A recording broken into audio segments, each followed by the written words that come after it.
साथियों, अगर कोई मनुष्य कुत्ते को रोटी खिलाने के 8 फायदे जान ले तो अपने जीवन में कभी दुखी नहीं रहेगा। एक महात्मा ने बताया, कुत्ते को एक टुकड़ा रोटी खिलाने से क्या फल मिलता है। नमस्कार साथियों, गहन विचार चैनल पर आपका दिल से स्वागत है। आशा करते हैं आप सब अच्छे होंगे। एक समय की बात है, एक गांव में एक महात्मा उपदेश दे रहे थे। तभी एक विक्रम नाम के व्यक्ति ने पूछा, गुरुदेव, मेरे मन में एक प्रश्न उठ रहा है। महात्मा ने कहा, बच्चा निसंकोच होकर पूछो, तुम्हारे मन में वह कौन सा प्रश्न उठ रहा है। तब विक्रम ने कहा, गुरुदेव, मैं यह जानना चाहता हूं कि कुत्ते को एक टुकड़ा रोटी खिलाने से मनुष्य को कौन सा फल मिलता है।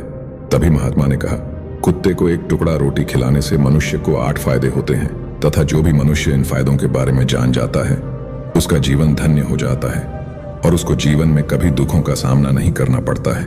जो भी मनुष्य पृथ्वी लोक पर कुत्ते को एक टुकड़ा रोटी खिलाता है उसे 8 फायदे होते हैं और वह जीवन भर सुखी रहता है और उसे मृत्यु के बाद मोक्ष की प्राप्ति होती है। महात्मा ने कहा, अक्सर मनुष्य कई मौकों पर कुत्ते का नाम लिया करते हैं। किसी को गाली देते समय भी मनुष्य की जुबान पर कुत्ते का नाम आता है। मनुष्य गाली आदमी को देता है परंतु नाम कुत्ते का बदनाम होता है, तो क्या कुत्ते का जीवन इतना गया गुजरा है। महात्मा ने कहा, एक समय की बात है, एक काले रंग का कुत्ता था। वह बहुत ही लाचार और भूखा प्यासा था। वह गांव में सभी के घरों में गया परंतु उसे किसी भी व्यक्ति ने रोटी का एक टुकड़ा भी नहीं दिया। वह भूख के मारे दिन भर इधर उधर घूमता रहा। एक दिन वह गांव के बाहर नदी के किनारे एक ऋषि के आश्रम पर पहुंच गया और ऋषि से कहने लगा, हे मुनिवर, मुझे लगता है आप बहुत ही विद्वान तथा ज्ञानी हैं, इसीलिए मैं भूखा प्यासा आपके पास आया हूं। कृपा करके आप मुझे एक टुकड़ा रोटी का दे दीजिए जिसे खाकर मैं अपनी भूख को शांत कर सकूं। तभी वह ऋषि कहता है, हे स्वान, क्या तुम्हें गांव में एक रोटी का टुकड़ा किसी ने नहीं दिया जिसे तुम खाकर अपनी भूख मिटा सको। महात्मा ने आगे कहा, शिष्य विक्रम, वह कुत्ता ऋषि से कहता है, हे मुनिवर, मैं आपको क्या बताऊं, आप मेरी बातों पर विश्वास नहीं करोगे। तभी वह ऋषि कहता है, हे स्वान, बताओ तो मैं तुम्हारी बातों पर विश्वास अवश्य करूंगा। मुझे तुम बहुत ही लाचार दिखाई पड़ते हो। तभी वह कुत्ता कहता है, ठीक है मुनिवर, मैं तुम्हें अपनी आप बीती बताता हूं।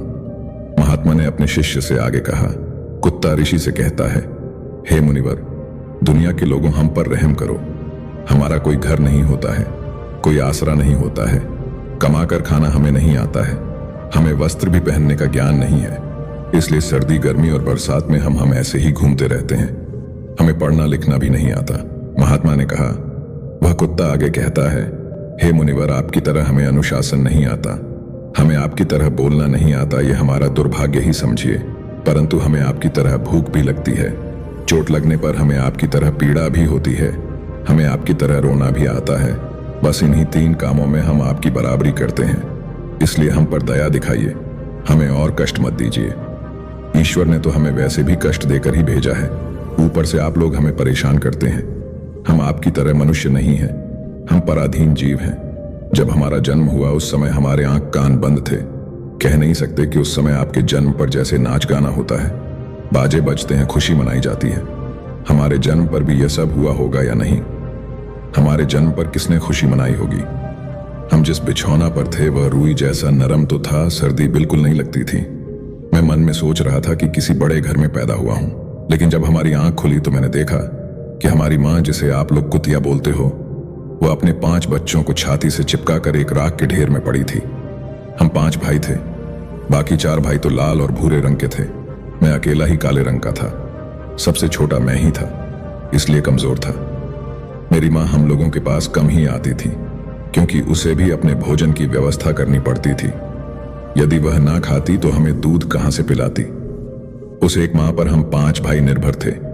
वह बेचारी अपने भोजन के लिए इधर उधर दौड़ती रहती थी। कभी भोजन मिल भी जाता था, कभी नहीं भी मिलता था, लेकिन वह हमेशा हम 5 का बड़ा ख्याल रखती थी। आखिर वह हमारी माँ जो थी, वह रात भर जागकर गांव की रखवाली करती थी। किसी की मजाल नहीं थी कि कोई अनजान आदमी बुरी नीयत से गांव की तरफ भी झांक जाए। दूसरे गांव के कुत्ते भी हमारी माँ के डर से गांव में नहीं आते थे। गांव के किसी किसान के खेत में कोई जानवर खड़ी फसल खाने आते तो हमारी माँ उसे दौड़ाकर भगा देती। गांव वालों के लिए इतना सब करने के बाद भी कोई मनुष्य तो हमारी माँ को भोजन तक नहीं देता था और भोजन के लिए हमारी माँ को मजबूर होकर छीना झपटी करनी पड़ती। कई बार तो लोग उसे लाठी डंडों से पीट पीट कर भगा देते थे और बेचारी उस दिन भूखी प्यासी रहकर पेट की आग से जलती रहती थी।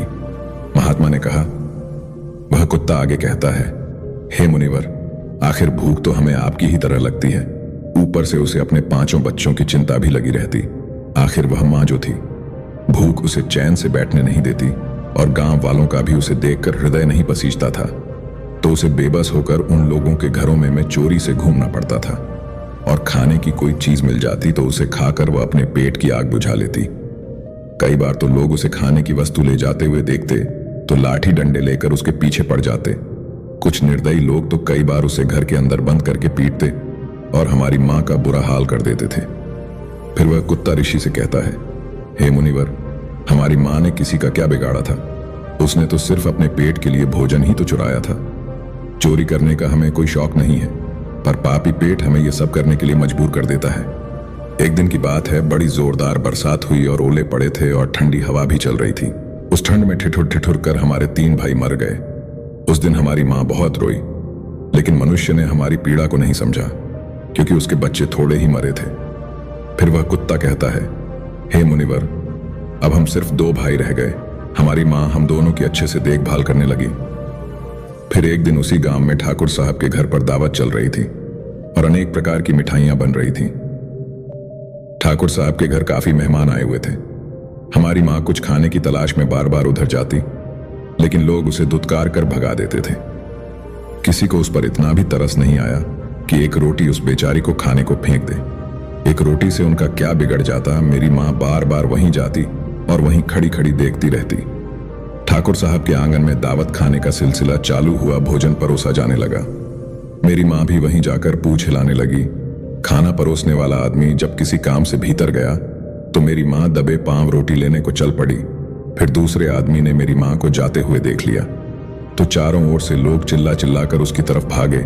मेरी मां उनकी चीख सुनकर घबरा गई।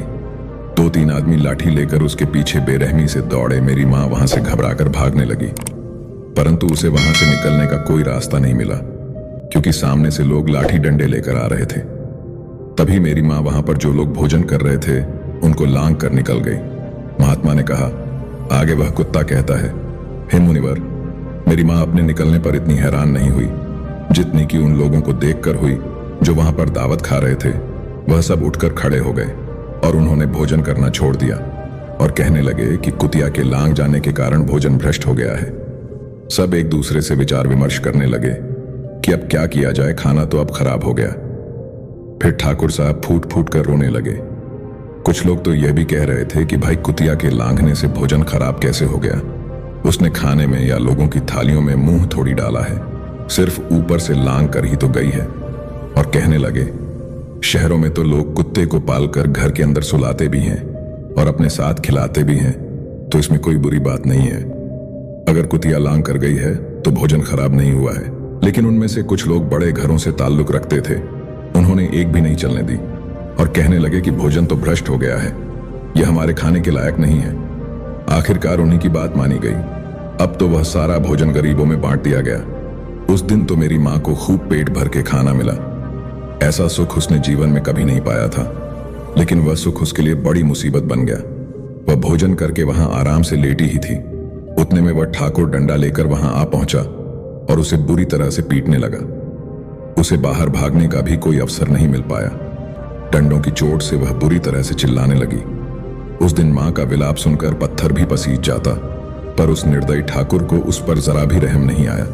वह उसे कठोरतापूर्वक पीटता रहा। मां का वह शोर पूरे गांव में सुनाई दे रहा था। तब कुछ लोग आए और उसे समझाते हुए बोले, ठाकुर साहब जाने दो, भूख में तो आदमी की भी बुद्धि भ्रष्ट हो जाती है। यह तो एक पशु है, इसे अच्छे बुरे का क्या ज्ञान। अब इसे मारकर आपको क्या मिलेगा? जो होना था 100 हो गया। लोगों के समझाने के बाद उसने मां को पीटना बंद किया। मां ने आकर सारी कहानी हम दोनों भाइयों को सुनाई। हमने सोचा कि कितना कष्ट भरा है हम कुत्तों का जीवन। आदमी एक रोटी के टुकड़े के बदले हमें एक चोर की जितना पीटता है। बेकार हैं ऐसे लोग जो हम लोगों की पीड़ा को नहीं समझते। महात्मा ने कहा, वह कुत्ता कहता है कि हे मुनिवर, एक दिन की बात है, उसी गांव के बाहर एक ब्राह्मण आकर ठहरा हुआ था। उसने अपने भोजन के लिए एक जगह चूल्हा बनाया और उस पर दाल बनाने के लिए रख दी। उसके बाद आटा गूंथ कर रख दिया। वह वहीं पास में कुएं पर पानी लेने चला गया। इधर कहीं से मेरी माँ भी भूखी प्यासी घूमती हुई वहीं पहुंच गई। उसने आटे को देखा तो सोचने लगी कि शायद इस आटे का कोई मालिक नहीं है। यही सोचकर वह उस आटे को खाने लगी। उधर उस ब्राह्मण ने कुएं के पास से देखा कि उसका आटा एक कुतिया खा रही है, तो वह बड़ा दुखी हुआ। वह बेचारा रोने लगा, क्योंकि वह भी 2 दिनों का भूखा और थका हुआ था। कुछ लोगों ने उसे कहा, अरे ब्राह्मण देवता, इस कुतिया ने तुम्हारा भी आटा बिगाड़ दिया। कल तो इसने ठाकुर साहब की दावत की पूरी रसोई बिगाड़ कर रख दी। ब्राह्मण दुखी होता हुआ बोला, भाई मुझे क्या मालूम था, यह दुष्ट कुतिया मेरे आटे को खाने के लिए घात लगाए बैठी है। ब्राह्मण ने ना आव देखा ना ताव, लाठी लेकर उस कुतिया के ऊपर टूट पड़ा। मां उस आटे को ठीक से खा भी नहीं पाई थी, पर उससे ज्यादा कि उस पर लाठी बरस गई। महीनों तक मेरी मां लड़खड़ाते हुई घूमती रही। तब उस दिन समझ में आया कि आदमी कितना खुदगर्ज है। हम उसका कोई भी कार्य करते हैं तो भी वह हमें नहीं समझता।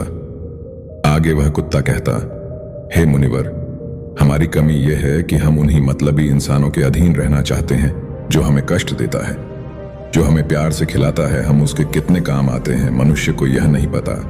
उनके घर की रखवाली तो करते ही हैं, साथ ही साथ इसके और भी बहुत सारे लाभ हैं जिन्हें मनुष्य नहीं जानता। महात्मा ने कहा, यदि मनुष्य कुत्ते को रोटी खिलाने के फायदे जान जाए तो अपने जीवन में होने वाले नुकसान से बच सकता है। आज मैं आपको बताऊंगा कुत्ते को रोटी खिलाने के 8 फायदे। मनुष्य को पता नहीं है कि जब भी घर में रोटी बनाई जाती है तो सबसे पहली रोटी गौ माता की होती है और अंतिम रोटी कुत्ते की होती है। महात्मा ने कहा, ऐसा ही विधान भगवान ने बनाया था, लेकिन भगवान के बनाए उस विधान को भूलकर मनुष्य अगली और पिछली रोटी स्वयं ही खा जाता है और इसका दुष्प्रभाव उसके जीवन पर पड़ता है। कुत्ता वह प्राणी है जिसको रोटी खिलाने से मनुष्य के जीवन में पड़ने वाले ग्रहों के दोष भी दूर हो जाते हैं। महात्मा ने कहा, कुत्ते को रोटी खिलाने का पहला फायदा यह है कि कुत्ते को रोटी खिलाने से शनि का नकारात्मक प्रभाव कम हो जाता है। शनि ग्रह जब अपनी कुदृष्टि डालता है तो हर मनुष्य बर्बाद हो जाता है। जिस व्यक्ति पर शनिदेव की महादशा का आरंभ हो जाता है तो उसके बने बनाए काम अपने आप ही बिगड़ने लगते हैं और वह मनुष्य आर्थिक तंगी का शिकार हो जाता है। उस स्थिति में व्यक्ति यदि कुत्ते को रोटी खिलाता है तो उस पर शनि का दुष्प्रभाव बहुत ही कम हो जाता है। कुत्ते को रोटी खिलाने का दूसरा फायदा यह है कि कुत्ते को रोटी खिलाने से भाग्य आपके पक्ष में हो जाता है और आपके घर के अंदर की नकारात्मक शक्ति नष्ट हो जाती है। कुत्ते को रोटी खिलाने का तीसरा फायदा यह है कि कुत्ते को रोटी खिलाने से माता लक्ष्मी प्रसन्न हो जाती हैं और आपके घर में धन दौलत की कभी कमी नहीं रहती है। कुत्ते को रोटी खिलाने का चौथा फायदा, कुत्ते को रोटी खिलाने से आपके ऊपर कर्ज नहीं चढ़ता और जो पहले से आप कर्जदार हैं उससे भी मुक्ति मिल जाती है। कुत्ते को रोटी खिलाने का 5वां फायदा यह है कि कुत्ते को सुबह शाम भोजन देने से आपका व्यापार बहुत अच्छे से चलता है। कुत्ते को रोटी खिलाने का 6वां फायदा, कुत्ते को रोटी देने से आपकी आयु में वृद्धि होती है और आपका अटका हुआ धन वापस मिल जाता है। कुत्ते को रोटी खिलाने का 7वां फायदा, कुत्ते को रोटी देने से हमेशा आपका स्वास्थ्य अच्छा बना रहता है और मानसिक रूप से आप स्वस्थ रहते हैं। आपका मन हमेशा ऊर्जावान रहता है और अच्छे विचार आपके मन के अंदर आते हैं। कुत्ते को रोटी खिलाने का 8वां फायदा, कुत्ते को रोटी खिलाने से भगवान प्रसन्न रहते हैं, क्योंकि भगवान को समस्त जीवों की चिंता रहती है और जो समस्त जीवों पर दया दिखाता है, भगवान भी उस मनुष्य से हमेशा प्रसन्न रहते हैं और भगवान की कृपा सदैव उस परिवार पर बनी रहती है। कुत्ते को रोटी खिलाने का 9वां फायदा, ज्योतिष शास्त्र में काले कुत्ते का संबंध शनि और केतु से माना जाता है। वहीं काला कुत्ता बाबा भैरव का वाहन भी है। काला कुत्ता भगवान भैरव का सेवक है। काले कुत्ते को भोजन देने से बाबा भैरव प्रसन्न होते हैं और शनि केतु की अशुभता दूर होती है। कुत्ते को रोटी खिलाने का 10वां फायदा, पितृदोष से पीड़ित हैं तो काले कुत्ते को मीठी रोटी खिलाएं। मान्यता है इससे पितरों का आशीर्वाद प्राप्त होता है। शास्त्रों के अनुसार काल सर्प दोष से मुक्ति के लिए घर में काला कुत्ता पालने की सलाह दी जाती है। आपने अपने बुजुर्गों से सुना होगा कि जब कुत्ता रोता है तो अपशगुन होता है, कोई संकट आता है, किसी की मृत्यु होती है। इसलिए कुत्ते को कभी रुलाना नहीं चाहिए। श्रीमद् भगवद गीता में भगवान श्री कृष्ण ने भी कहा है कि मनुष्य को जीवों पर दया करनी चाहिए। इस प्रकार से महात्मा ने विक्रम को कुत्ते को रोटी खिलाने के 8 फायदे बताए और जो भी मनुष्य कुत्ते को रोटी खिलाता है तो उसे इन 8 फायदों का फल जरूर प्राप्त होता है। साथियों, वीडियो अगर पसंद आया हो तो वीडियो को लाइक और हमारे चैनल को सब्सक्राइब जरूर करें। दोस्तों, आज की वीडियो में बस इतना ही। फिर मिलेंगे एक नई वीडियो के साथ। तब तक के लिए जय श्री कृष्णा।